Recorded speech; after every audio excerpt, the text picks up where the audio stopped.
Hello and welcome to the Gooner Talk, back again with you guys for another episode of what is the Arsenal preview show this morning at 8 a.m. Thank you so much for joining us. No, you've not clicked on the wrong thing. This is indeed still the morning show.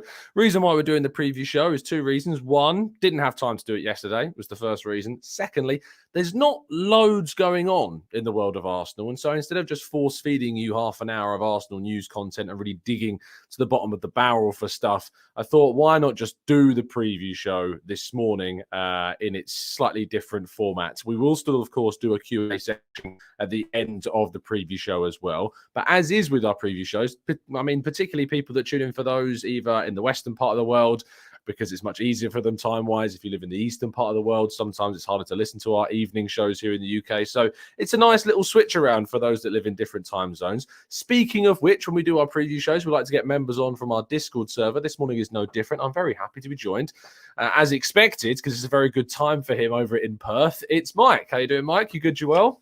I'm doing very well. So why wouldn't I be doing well? We're top of the league, and both in the Premier League and in the Europa League. So yes, everything's awesome in Perth, and it's 3 p.m. in the afternoon. Very, very sociable. Yeah, very sociable indeed. Indeed. Yes. Now, do you have daylight savings out there in Australia? No, Perth, or we do on the East Coast, but not on the West Coast. The West Coast stays put. So you guys going back an hour at the weekend is going to make things a little more painful for some of the evening games, but hey, what's the difference between 3 a.m. and 4 a.m.? It's not a massive amount of difference. I suppose I think 4 a.m. weirdly might be better, because I think that you can go to sleep and wake up for the 4 a.m.s easier than the 3 a.m.s, because it's like, it's 3 a.m.s a really weird kind of time. You don't know whether to just stay up for it. Whereas I think 4 a.m.s like 4 a.m. is solid, the earliest of mornings that people would, I think, get up for. So I think that works a lot better. Yeah, also, it's slightly better. Sorry, go on. It's slightly better. Yeah, you don't that going to sleep beforehand is probably the way to manage it.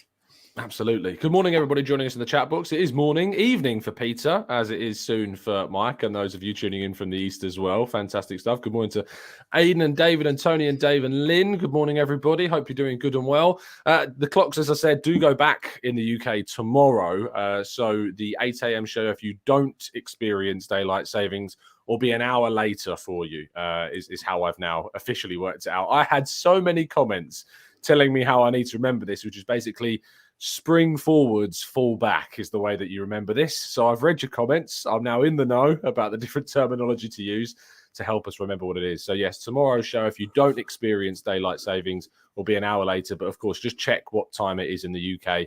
8 a.m. is still going to be the time for the UK morning show.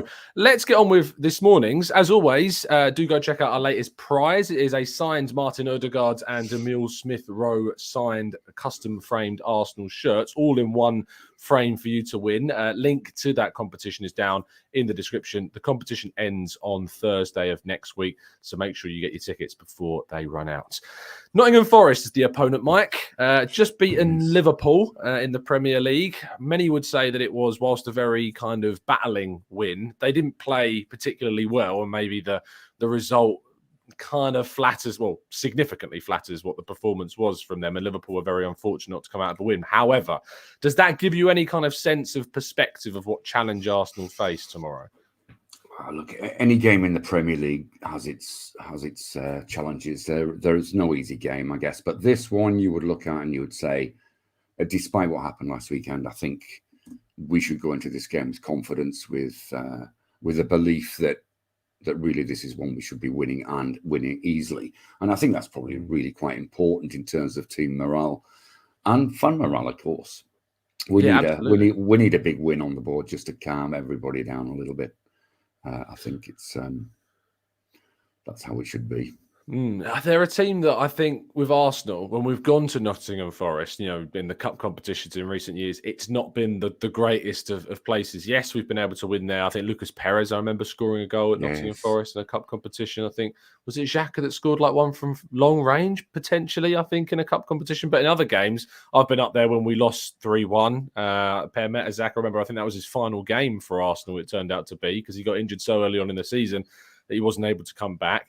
And then obviously the last game we've played them against was in the third round of the FA Cup with the white kit, because we had the campaign against knife crime in the UK here. And I think that game in particular kind of highlighted the weakness of depth the squad had at the time, because we had serious COVID issues and then we rotated significantly. Charlie Patino made his debut in that game. How much can you draw from that game into what we might potentially face tomorrow? Because they've also made 23 odd signings since that game as well. Look, I would draw very little from that. We're a completely different team. The cup is the cup. That's the only context in which we've played them.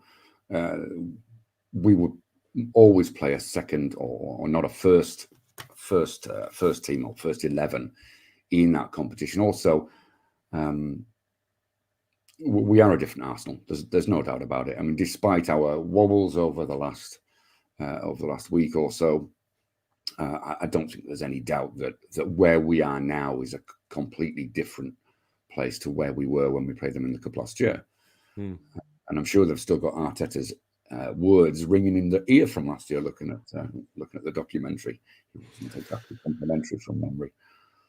Yeah, that was a real enlightening moment to kind of the other end of the spectrum of Arteta's kind of style of management when things aren't going particularly well.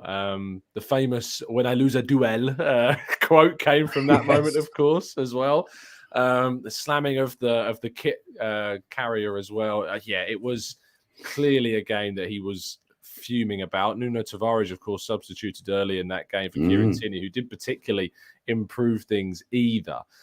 But it's weird when you come up against a side that have signed so many different players, because we've signed in 23 odd players. Steve Cooper's now in a position where he's got to try and mix and match, find his best team.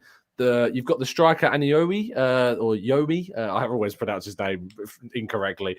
The forward who used to play for Liverpool. He's scored obviously a number of things. He's got 3 goals this season. Is their top scorer. They've got Jesse Lingard, of course, who's come in as well. They've got Xhaka's international teammate Freuler in the midfield, and then they've got some other players like Johnson, of course, who's come through from last season, who's impressed. A few of their defenders as well, and Jordan Henderson in goal, who was unbelievably good against Liverpool.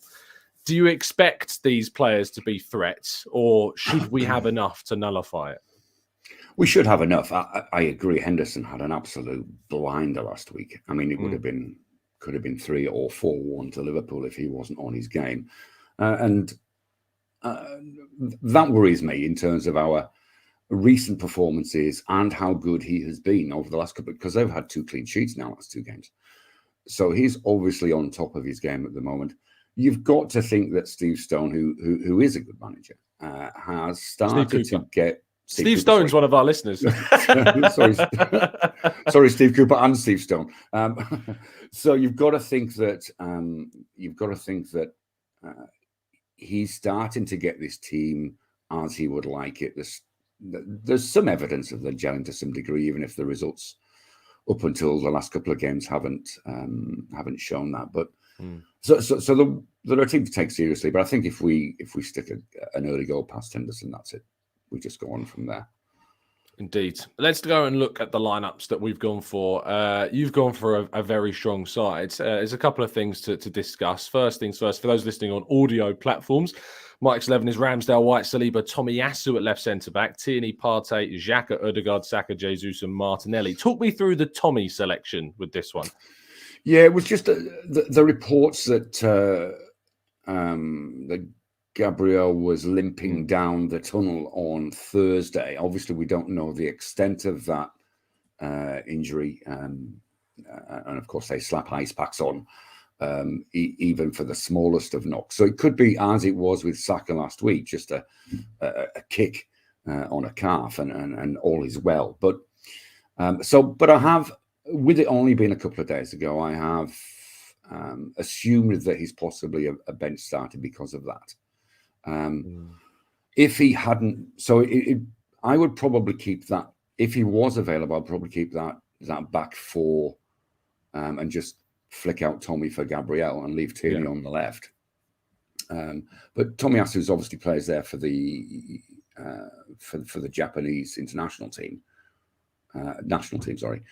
So it's not a position that's completely alien to him, although arguably his left foot is nowhere near as strong as his right foot. He can use it. So that sort of made sense to me. And I think probably, although Tini was a little disappointing on Thursday, I thought, I think it possibly merits Tini rather than Tommy.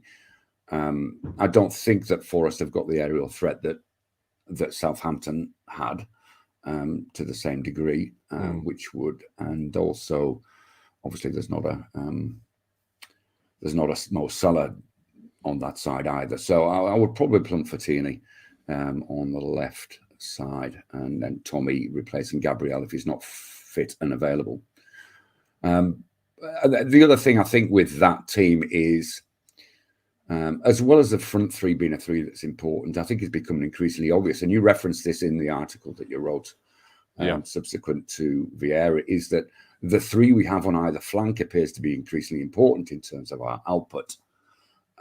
So White and Saka with Odegaard on the right appear to have quite a synergy and quite a lot of output. And likewise on the left, we've got you would certainly put Zinchenko in there. Zinchenko, Martinelli, and Xhaka seem to be the three on the left that produce the most output, and they're able to sort of work in that synergy as well. So in the absence of Zinchenko, unless there's a miraculous recovery and move into the first 11, then I think Tierney is probably a better bet for this game. And Martinelli needs to pick up his game as well. I think the last couple of games, certainly Thursday, that was as weak a performance as I think I've seen all season. Yeah, that's what I said. Yeah, and I wasn't that impressed with him against Southampton. I think despite the brute that was their left back, he did actually keep Martinelli relatively quiet after the first 15 or 20 minutes or so. So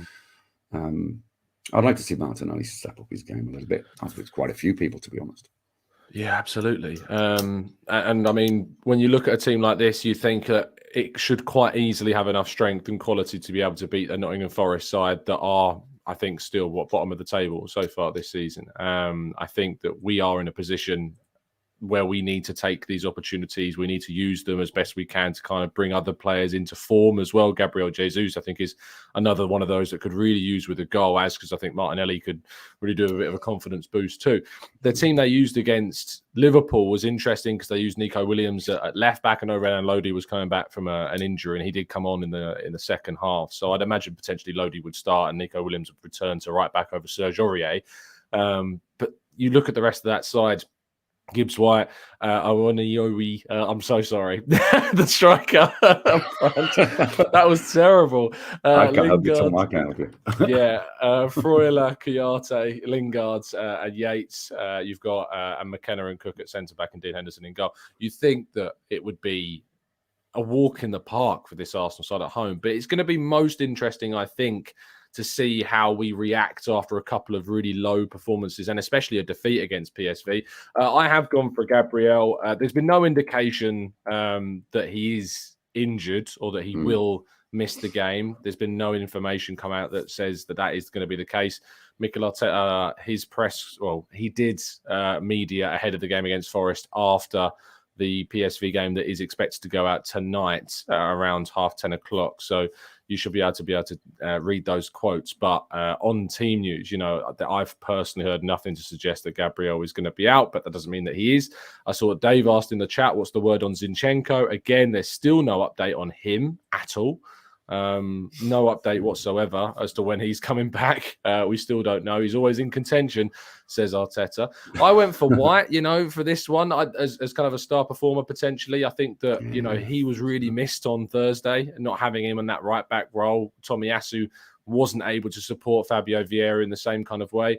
I think it's highlighting a bit that there may be a need at right back to add some variety in the options that we have. Potentially, is Norton Cuffy able to do that when he comes back?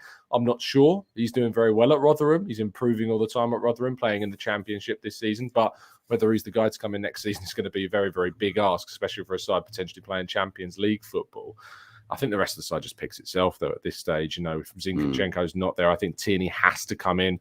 I think Dave also put in the chat box a comment about Tommy at left back was a great tactical move against Liverpool, but only that. And I think that maybe Arteta is potentially sticking with it for too long. We've now lost a game, and Tomiyasu did start, not at left back, but he played at right back, of course. You'd think now after dropping points against Southampton, we would move to try and bring Tierney back into the team to give us a little bit more dominance, you know, at home. That's what I think is really key. Go on. Yeah, look, I mean, Tierney's obviously having his minutes managed. I mean, it's a feast or famine, isn't it? Last season, we were, as a fan base, very concerned about the absence of Tierney. Yeah. And yet this season, we're seeing he is playing a game a week in minute terms, essentially. So I think there's some of that going on, and we probably need to be aware of that. But obviously, Tommy isn't cutting it in terms of producing maximum. I don't think he's had a dreadful game, but he's in terms of output, in terms of support as we go forward. There's an obvious advantage to Tierney over Tommy. I think that's indisputable, really. And why we need any back gets to ASAP, really. I mean, in the chat box, Rance is saying Zinchenko truly replaced Tierney, but I expected it in a different way. Clock Orange says we are massively missing Zinchenko since his injury.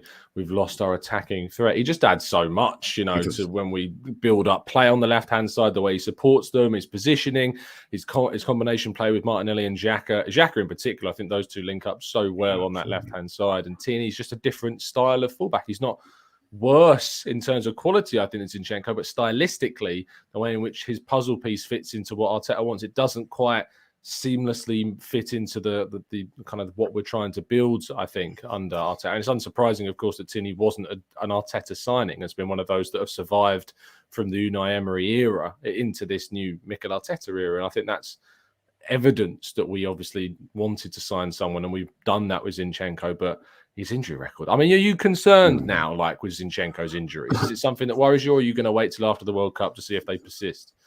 Yeah, look, I can't help being a little concerned about that. I think Dave's comment in the chat box about him offering not only the footballing attributes, but also that level or that winning mentality. You can see already his passion for playing for Arsenal, which is very refreshing in some of the sort of short videos have been put up there.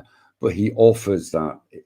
He is a leader, and we need that going forward. Gabriel and Saliba need that leader beside them. I don't think Tierney is that. And also, Partey occasionally needs someone in his ear as well, I think, to get the most out of him. And I think Zinchenko offers that for everybody that's around him. And I think that's a miss as well as his footballing attributes.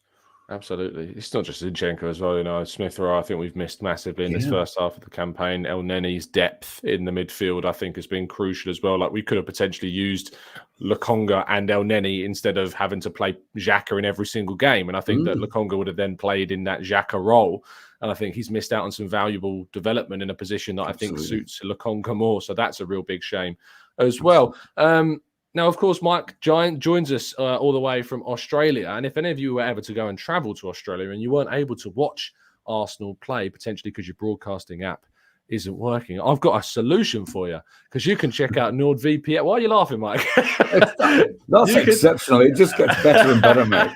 Because you can check out NordVPN, which are a fantastic service which will enable you to change your geolocation. So if you happen to be joining Mike for a pint down in Perth, then what you can do is jump back over to the UK on your phone or any other device that you have, and be able to watch the Arsenal play on your typical broadcasting app. Not only that, but it keeps you safe and secure online, keeping all those pesky little trackers and things like that away from you, so that whatever you're doing on the internet, you know that you're safe and secure in doing so. And the Gooner Talk's got a fantastic sponsorship deal with NordVPN that you need to check out. You can get 4 months free subscription and also a 30-day money-back guarantee on what is an already massively discounted service by going to nordvpn.com/Gooner.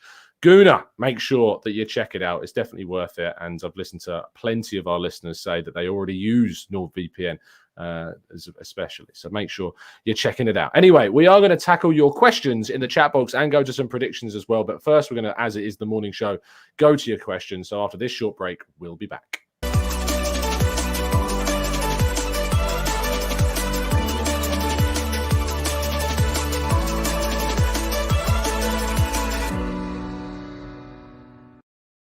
Okay, let's jump into the chat box. Myself and Mike are going to take some questions over the next 10 minutes or so. There were some earlier on. Dan says, hi, Tom. Don't you think some of our signings for some of the squad players were unnecessary? We could have used that money to add and sign quality players. Well, I mean, let's think about the players that maybe we've added in terms of depth that are not getting the same amount of minutes potentially. We spent, 15 to 17 million on Lokonga. We spent around £8 million on Matt Turner. We spent around £8 million on Nuno Tavares. I'm trying to think of anyone else. Maybe the chat box will be able to shout out. We spent around 10 million on Pablo Marie. We got Cedric on a free. I mean, when I'm naming these names, Mike, do you feel as though this is money that could have been better spent, or do you think it's important to add these types of players for depth? Oh, we need depth. There is no doubt. And of course, some of those that you've referenced, such as Lokonga, the idea with the Lokongas of this world is that they develop over a period of time into a role where they may start to become challengers for some of those first team positions. The fact that it's still a way off in the case of that example is just a case of time and testing whether that's actually going to eventuate or not. And I know that you've referenced before the potential need to, or the potential opportunity to send him out on loan, but Saliba was a similar purchase, and look where he is now. So great example. We do need depth, of course, but we also need to keep an eye on those that we feel may develop into the way and the style that Arteta plays, and of course the sensational team vibe that's going on at the moment. That they are an obvious team rather than a group of individuals, as with some teams. So I think that personality thing is also part of the recruitment thinking. So I'm not unhappy about that, and I'm not sure how good a player we've got. If you added all of those players up with the figures that you stated, how many players would you get there that are first team? I like the Saliba example. I think that's great. You know, when we signed him for 27 odd million quid, yes, he was highly rated, but people weren't talking about him starting for us the following season. You know, that wasn't a thing that was being discussed at the time. It was certainly a player that was looked to be brought in to potentially be a top class player in the future, and we're now benefiting from that. I think that Tavares was brought in because he was a young player available on a low price that would give us depth for Kieran Tierney at the time. Obviously, it's not necessarily worked out as well as it could have done for us, but I think going on loan to Marseille, he's certainly worth far more than the 7-8 million quid that we paid. Absolutely. And we've got to start getting into a position where we're making profit when we sell players. And that's only going to come from spending and investing smaller amounts of money on players like Tavares, on players like Lokonga. You know, we're seeing these links, and whilst I don't necessarily buy into them too much, of potentially Lokonga being used in a cash plus player swap deal with Manuel Locatelli has been suggested, you know. So yes. I think that these types of things certainly benefit Arsenal, and Lokonga being here will certainly be worth more than 15 million quid that I think we paid for him initially, because he's still young, he's still got lots of development to do, he's got Premier League experience, and I think that ultimately will be worth more. I think the Fabio Vieira, you know, that's an investment that we had to make. We needed that depth and competition for Ødegaard because we have no one else that could play that role. Smith Rowe, for me, doesn't do what Ødegaard does. Fabio Vieira is a lot closer to what Ødegaard is, and I think we needed that depth. So it's important that we started to spend money in some senses on depth, but also on players like Tavares, who are going to be worth significantly more in a year or two, which I think that he certainly is now. There was a question from James, who said he threw it in earlier in the chat. Here it is. With some nerves within the fan base, how influential do you think the Emirates crowd will be to the performance on Sunday? What do you think, Mike? Massive. If we look at some of the events in those early games, the Saliba on goal, Leicester popping a couple in us along the way, straight away, what was evident, even watching it from 14,000 kilometers away or whatever it is, you could hear it loud and clear. The fan base just almost lifted the roof off, despite what would normally be seen as an oh my God moment. Mm. And you can see the response that the players gave. So I think the Emirates crowd will be nervous. We'll need an early goal to just settle things down a bit, and then I think we'll be away. So they've been a 12th man undoubtedly in those early games. There was no doubt about it, and that was evident to all, and referenced by the players and Arteta about how influential they had been. So I think that's a good call, James. Yeah, absolutely. I'm going to be there tomorrow. It's going to be interesting to see kind of what the crowd is like, because it's the first home game we've had in a while. I know we had the PSV game, but league-wise, we've gone to Leeds, we've gone to Southampton, we're still avoiding defeats, and we picked up 4 points. We've picked up 10 points out of 12 against Spurs, Liverpool, Leeds away, Southampton away. If you'd have said you can take 10 from 12 of those 4 games, I think most people would have ripped your arm off for that. So in the sense that we've managed to come through a really difficult period, and we're still top of the table, still got a 2-point gap between us and Man City, I think is important. But what we need to make sure that we do is now respond to what has been a difficult couple of games, not just with a win, but I think a really convincing performance is what's going to be needed as well. Lynn says, Tom and Mike, do you think that Mikel will change it up a little bit tomorrow, or are we or to be basically not predictable? I think that, in short, obviously you've seen both of our lineups. I don't think he'll deviate too much from that, Lynn, to be honest. I don't think it's about necessarily being predictable, because Arsenal, as we've talked about in the past on the show, it's no longer about adapting to opponents. Opponents need to adapt to us, and we need to play the best way that we can play. Northampton Gooner says, did we have supreme confidence in signing Douglas Luiz in the summer of 2022? In that defensive midfield to replace El Neni? It seems very odd that with our shrewd business lately that we would put all of our eggs into that basket. It's an interesting question, Mike. What do you think?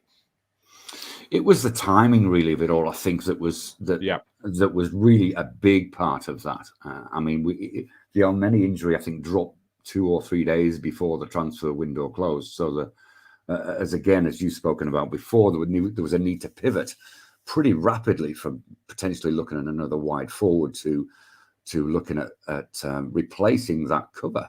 And obviously there was a few bids went in. I think there was also there was an inquiry or two with other CDMs. I think that Danilo was the other one. Yes. So there was an undoubted effort seen as a critical issue for right there, right now. Unfortunately, it didn't come to pass, and I'm not sure we've suffered massively. And I think we'll get better than Douglas Luiz once. We're keeping an eye on January, and it was a need for right now, and I think we can do better.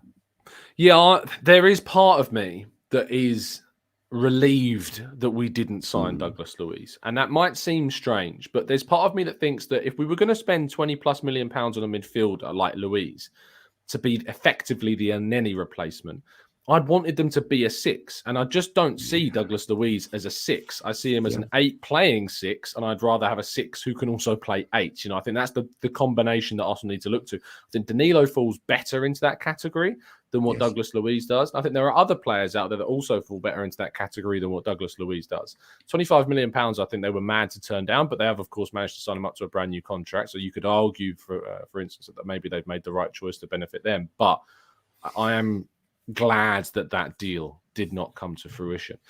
Isoa says, with Europa hosting the Champions League rejects, is it wise for Arsenal to go all in and focus on the Premier League only? Now, Mike, I'm going to change this question slightly and ask you a hypothetical that I came up with on the Arsenal Lounge that I was battered for. And I'd be interested to see what the chat box also thinks about this.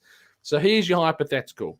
Arsenal can go on a genuine title run throughout the entire season. I can't tell you what the result of that genuine title run would be, but I can guarantee you they will be in a title race throughout the entire season. So up until the final day, they're in a title race. But you have to chuck the Europa League in the round of 16. Like, has to go. Like, you just get knocked out. Or you guaranteed 4th place and you win the Europa League. They're your 2 choices. So I can guarantee you a title race up until the last day of the season, but you have to chuck the Europa League in the last 16, or top 4 and a Europa League win. What is your choice? Wow. Okay. I'm interested to know what the chat box think as well. Dave says, yes, I'd chuck the Europa League at that point. Fair enough. Right, okay. If we fast forward 5 years' time, are we going to remember second in the league? Oh, I didn't say second. Are we going to... I said we could win it. I'm not saying that we will. I'm saying that the chance to win it is there. Trophies are what we remember as a fan base. Yeah. Absolutely and totally. Yeah. And it's one of our big things over those guys down the road. We've won stuff and they haven't. That's what we remember as fans. I've seen a few trophies in my time, and that's what I remember looking back. I wouldn't sacrifice.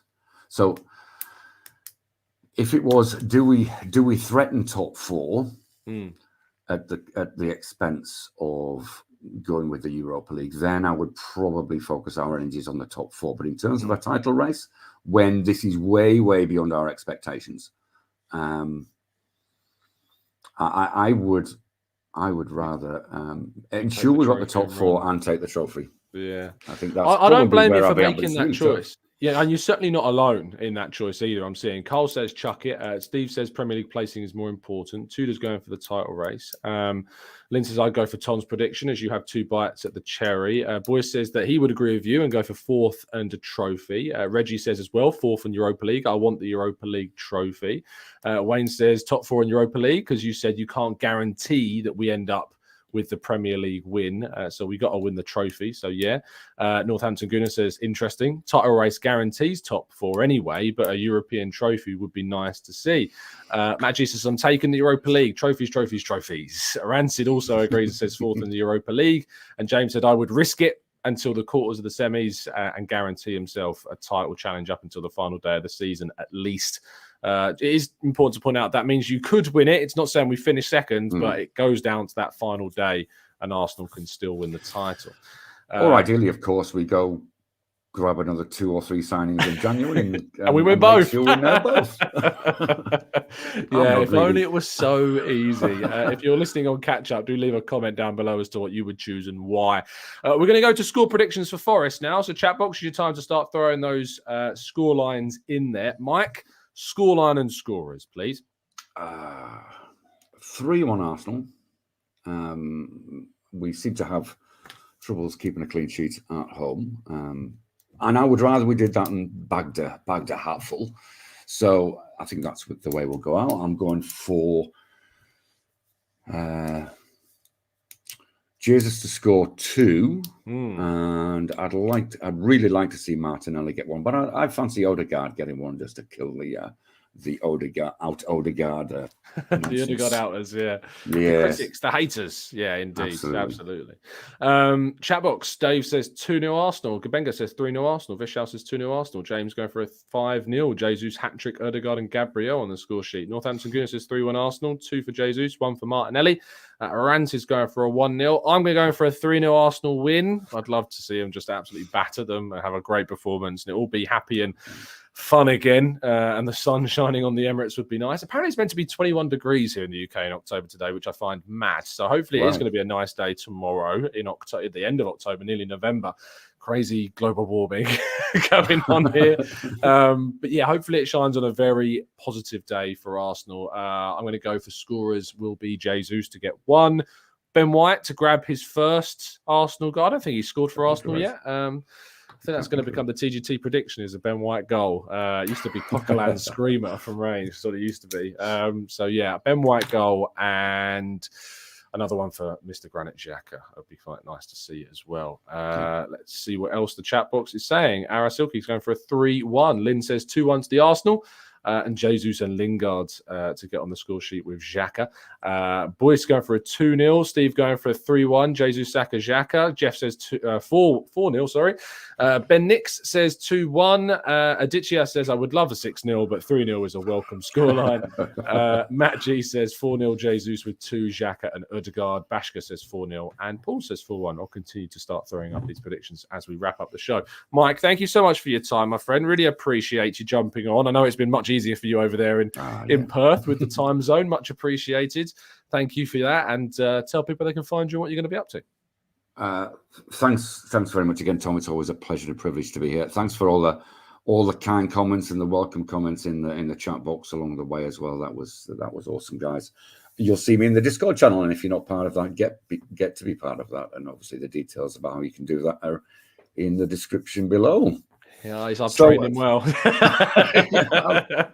And look, guys, let's have some good results go our way today. I would like to obviously see Bournemouth do as a thing, and enjoy the rest of your weekend, and let's hope for a big one tomorrow.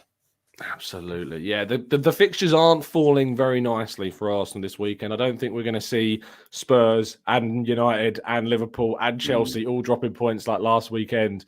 I think the pressure could be on Arsenal this week to make sure we pick up the points as we play. I don't think we play last, but I certainly think that obviously we're playing tomorrow. You've got some games like Spurs and Bournemouth and Leicester and City, so we might not be top of the table come tomorrow, and we need to make sure that we reclaim that spot. Lots of love for you, Mike, in the chat box, as always. Thanks, as Mike said, you can, of course, join us in the Discord server if you join up as a member, as a TGT ambassador, or an expert member with the link to that in the description. You can always go and do that as well, and it gives you access to the server. So yeah, it's great. There's always match day stuff. So if you're like abroad, for instance, and you wish you were kind of part of a community that talks throughout the games, the Discord server is exactly that. So it's definitely an asset for those of you that enjoy that type of thing. So have a great day and Saturday and weekend, people. I'll be back tomorrow morning with more information on the game against Nottingham Forest, with Arteta's presser set to release later tonight in the UK. So we'll cover all of that in the morning tomorrow. Thank you again to Mike for his time, and we will see you again very, very soon. Have a great day, a great weekend, and as always, up the Arsenal.